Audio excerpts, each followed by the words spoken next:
ఏమండి, ఇప్పటికే అన్నయ్యకి మనకి మధ్య పచ్చగడ్డి వేస్తే బగ్గుమంటుంది. అటువంటప్పుడు వాళ్ళకి ఇష్టం లేని మనిషి మన దగ్గర ఉండటం ఎందుకు చెప్పండి? ఈ బెయిళ్ళు గీళ్ళు ఇవన్నీ ఎందుకు? లేదు వాసంతి, వాళ్ళు అతనికి చాలా అన్యాయం చేశారు. అన్యాయం చేశారో న్యాయం చేశారో వాళ్ళకి ఇష్టం లేని పని మనం ఎందుకు చేయాలి? వద్దమ్మా వద్దు. నా మూలంగా మీ భార్యాభర్తలు ఇద్దరు గొడవ పడుతున్నారంటే అసలు నేను ఇక్కడికి రాను, ఇక్కడ ఉండను. కానీ నీకో విషయం చెప్పాలమ్మా, మీ అన్నయ్య పూర్వ మనిషి గాడు మారిపోయాడు, ఉత్త డబ్బు మనిషి అయిపోయాడు. నీ పెళ్ళయ్యాక మిమ్మల్ని ఇంట్లోంచి ఖాళీ చేయించడానికి ఆయన ఎన్ని ప్రయత్నాలు చేశాడో అప్పుడు మీ సత్యమావయ్య నేను అడ్డం పడి అది ఆపడానికి ఎన్ని బాధలు పడ్డామో నాకు బాగా తెలుసు. ఇంకో ముక్క ఉంది, అది ఎక్కడ అనకూడని ముక్క. మీ మీద పగబెట్టున్నాడు మీ అన్నయ్య. మీ సంసారం సజావుగా సాగనివ్వడేమో అన్న అనుమానం.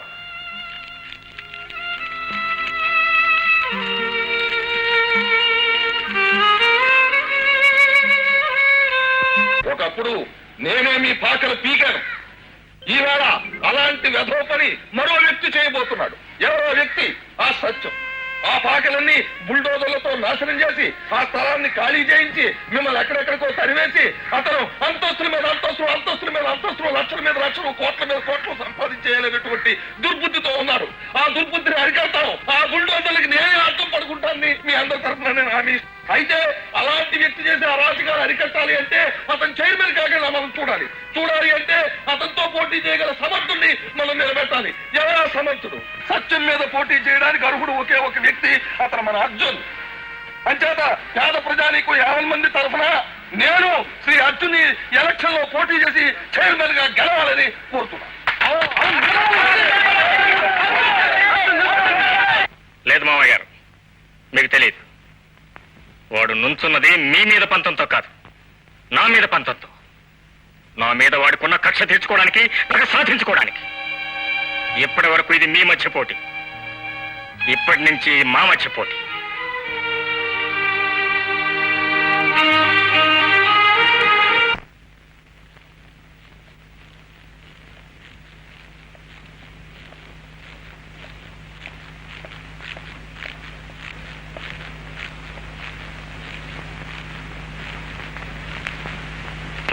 కబురెట్టావంట. నీకు నేను చేసిన సహాయానికి నువ్వు ఈ విధంగా ప్రతీకారం తెచ్చుకుంటావు అనుకోలేదు. రైతే, మరి నువ్వే కదా పొమ్మన్నావు. పొమ్మంటే మా విరోధం అంతా చెత్తగలుగుతావా? నేను కూడా ఏదో రకంగా బ్రతకాలిగా. మరి కేవలం బ్రతుకు తెరువు కోసం అయితే నువ్వు బ్రతకానికి ఎంత కావాలి? అదే మాట బాబు. అవును, డబ్బు కోసం ఆశపడే మనిషిని డబ్బుతోనే కొనాలి. నువ్వు వాడితో ఉండటానికి వెళ్ళలేదు, వాడి తరఫున ప్రచారం చేయడానికి కూడా వెళ్ళలేదు. నువ్వు దీనికి ఒప్పుకుంటే నీ మీద ఉన్న కేసులు తీసేస్తాను, నీకెంత డబ్బు కావాలని ఇస్తాను. రైతే, ఆ మాట చెబితే చాలదు, మీరు నాకు డబ్బు ఇవ్వాలా? కానీ బావా, నాకు ఒక్కటే బాధగా ఉంది. ఆవేళ నువ్వు నన్ను గదిలోకి తీసుకెళ్లి తలుపులు వేసేసి ఎందుకురా ఇలాంటి పాడు పని చేసావు, 4 లెంపకాయలు కొట్టినా నేను బాధపడకపోను. ఎందుకు పనికిరాని మనుషుల ముందు నన్ను షేమ్ చేశావు. అందుకే నేను ఎక్కువ బాధపడుతున్నాను. సరే, జరిగిపోయిందేదో జరిగిపోయింది. ఇక నుంచి నువ్వు నాతోనే ఉండాలి. రైతే, నువ్వు ఆ మాట అంటే నేను ఎక్కడికి వెళ్తాను, ఇక్కడే ఉండిపోతాను. కానీ ఇంకెప్పుడు వాడి ముఖం కూడా చుట్టానికి వెళ్ళేది.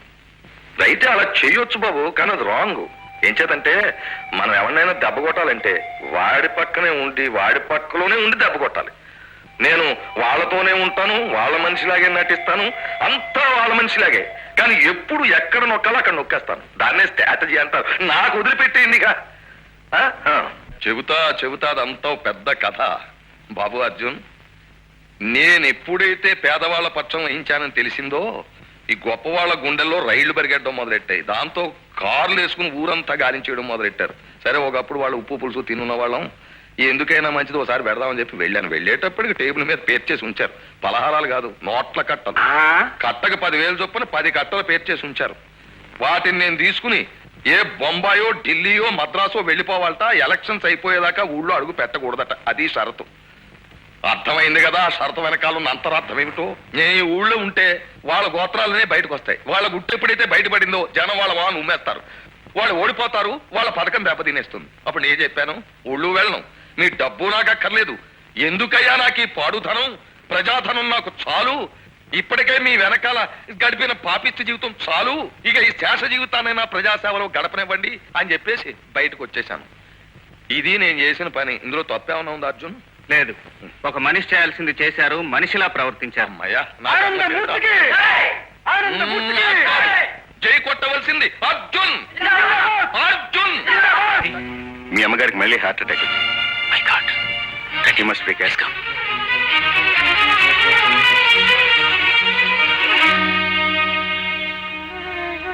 అమ్మా అమ్మా అమ్మా బాబు అమ్మా బాబు వాసంతి అమ్మా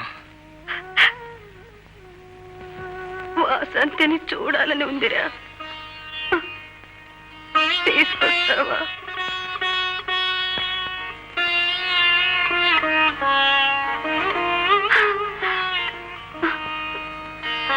చూడాలని ఉందిరా.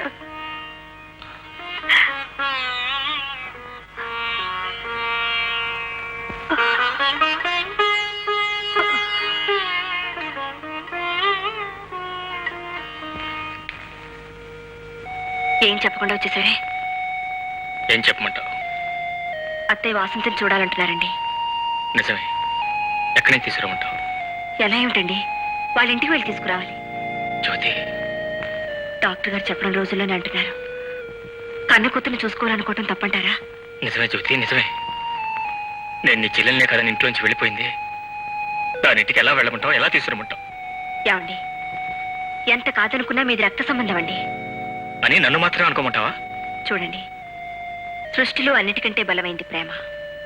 ఆ ప్రేమ కళ్ళ ముందు తల్లి, తండ్రి, అన్నా, చెల్లి ఎవరూ కనిపించరు. నేను మిమ్మల్ని పెళ్లి చేసుకోవాలనుకున్నప్పుడు మా నాన్న కాదనుంటే ఆయన కూడా వదిలొచ్చుండేదాన్ని. ఆమె మిమ్మల్ని వదిలి వెళ్ళింది మీ మీద ఇష్టం లేక కాదండి, అతని మీద ప్రేమ ఎక్కువై.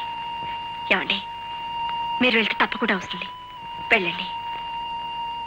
ఏ మొహం పెట్టుకున్నా గడప తొక్కమంటావు? పోనీ నన్ను వెళ్ళమంటారా? అక్కర్లేదు, నేనే వెళ్తాను.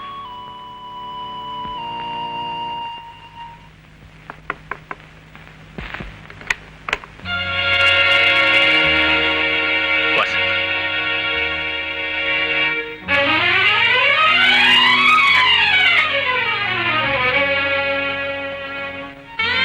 ఏమ్మా, మాట్లాడవా? మాట్లాడకూడదా?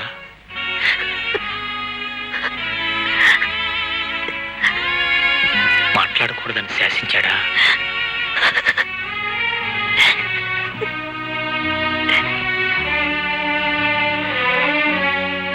రాకూడదని అనుకున్నాను, కానీ రాక తప్పలేదు. అమ్మకు ఒంట్లో బాగోలేదు, నిన్ను చూడాలని కలవరిస్తోంది. తీసుకురమ్మని నన్ను పంపింది.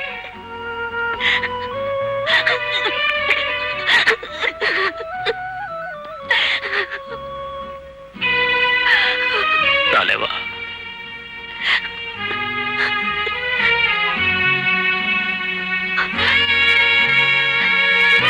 ఒక మాట ఆయన్ని కూడా అడిగి ఓహ్, ఆల్ రైట్, అడుగుతానమ్మా. అన్నయ్య,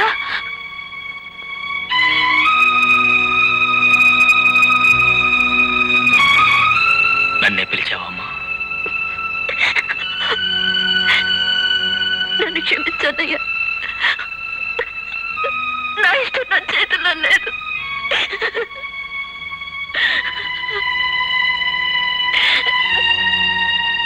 ఓకే ఓకే. అలాగే గురు. అరే ఆటో ఎక్కడ పదండి. సరి పట్టుకో అంజన్, సరి పట్టుకో. అది ఇది ఇటు కట్టు. కరెక్ట్.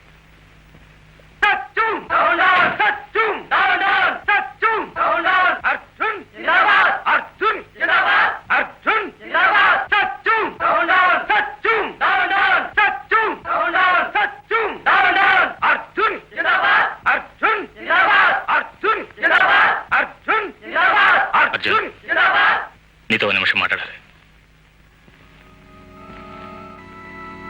అర్జున్, మా చెల్లెని ఒకసారి తీసుకెళ్దామని వచ్చాను. తీసుకెళ్ళు. నువ్వు చెప్తే కానీ రానంటుంది. దానికి నేనేం చేయను? మా అమ్మ గుండెపోటు వచ్చింది. చెల్లాయిని చూడాలంటుంది. వెరీ గుడ్, పర్వాలేదే. రాజకీయాలు బాగానే వంట పట్టాయి. అర్జున్, Yes.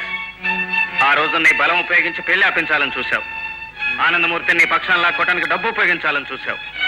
వాళ్ళ కథే మార్చావు. సెంటిమెంట్స్ అడ్డం పెట్టుకుని నీ చెల్లెల్ని తీసుకెడదామని వచ్చావు. తీసుకెళ్లిన తర్వాత దాన్ని అడ్డం పెట్టుకుని నన్ను దించడానికా, లేక కక్షతో దాన్ని ఎన్నుతిలోనైనా దింపడానికా? అర్జున్, లేదు అర్జున్. మా అమ్మ నిజంగానే చావు బ్రతుకులో ఉంది. వసంతిని చూడాలంటుంది. ఓకే, అదే నిజమైతే, నిజంగానే ఆమె తన కూతుర్ని చూడాలనుకుంటే ఆమెనే మా ఇంటికి తీసుకురా. మేం మాత్రం నీ గడప తొక్కం.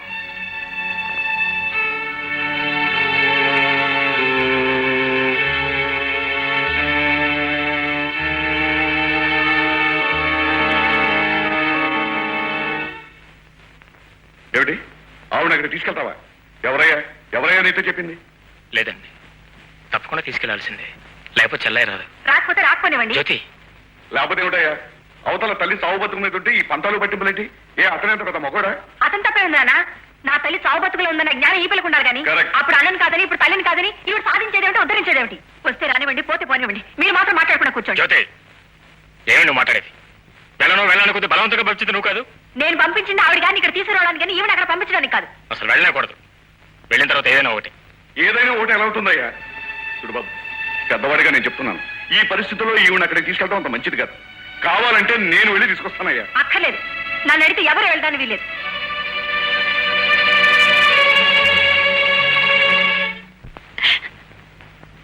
పిచ్చిదాను, అదంతా నిజం అనుకుంటున్నావా? ఎలక్షన్లో పోటీ ఏంటి? తల్లి లేదు, తండ్రి లేడు, అన్నా లేడు, చెల్లి లేదు. అదంతా నాటకం. వాళ్ళ అవసరం కోసం వాళ్ళు ఏ నాటకమైనా ఆడతారు. పడిపోయి ఉన్నారు. అరే వాసంతి, అమ్మా, ఏమైంది?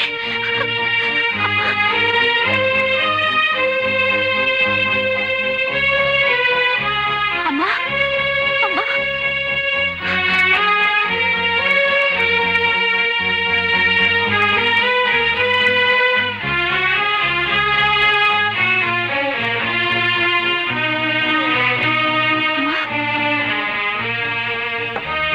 అమ్మా, అమ్మా, అమ్మా,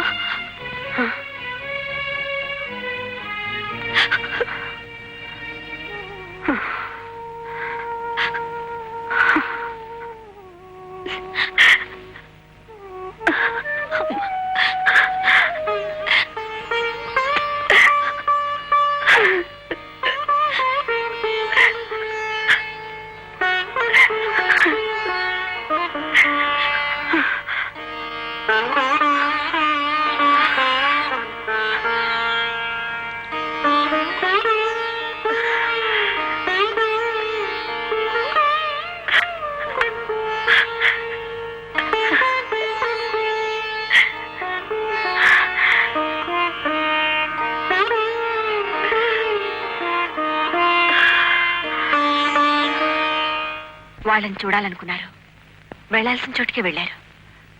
మీరెందుకండి బాధపడతారు? రైటేనమ్మా, వెళ్ళొచ్చు, కానీ ఈ టైంలో వెళ్ళకూడదు. ఇది ఎలక్షన్ టైము. తల్లిని కూడా సరిగ్గా చూడలేదు కొడుకు, అందుకే ఆవిడ వచ్చేసింది పాపం అని లోకం అనుకుంటుంది. లోకం అనుకున్నా అనుకోకపోయినా వాళ్ళు అలాంటి ప్రచారం చేస్తారు.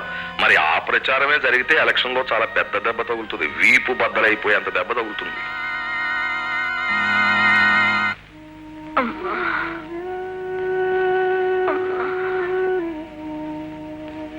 అన్నయ్య, అన్నయ్యేడి, అన్నయ్యేడి.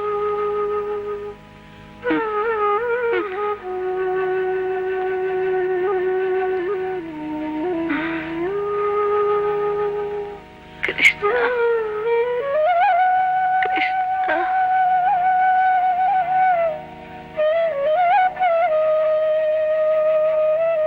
నువ్వు ఇక్కడ ఉండు బాబు, నేను వెళ్ళి చెప్పొస్తాను.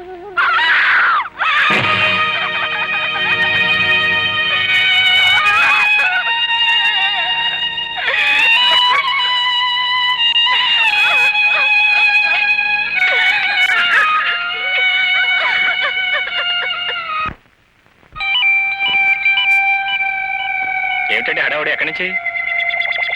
ఏం లేదు బాబు, నాకు న్యూస్ తెలిసి బందర్ వీధికి వెళ్ళాను. ఆ, తీరా చూస్తే వాళ్ళంతా మనవాళ్లే. 300 ఓట్లు మనవే. కాకపోతే ఓటుకు 100 రూపాయల చొప్పున ఓ 30,000 పంపించమన్నారు. అలాగేనండి, ఆఫీస్కి వస్తేనే ఏర్పాటు చేస్తాం. పోతే మా అమ్మగారు ఎలా ఉన్నారు?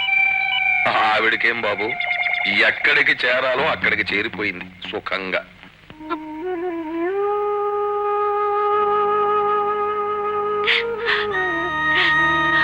రానన్నాడా? ఏం చెప్పమంటావు బాబు, నన్ను కాదని పోయిన ఆవిడతో నాకేమిటి సంబంధం? అయినా ఇప్పుడొచ్చి నేను మాత్రం చేయగలిగిందేమిటి? దహనం చేయడానికి అంతగా స్తోమత లేకపోతే శవాన్ని తన ఇంటికి పంపించమన్నాడు.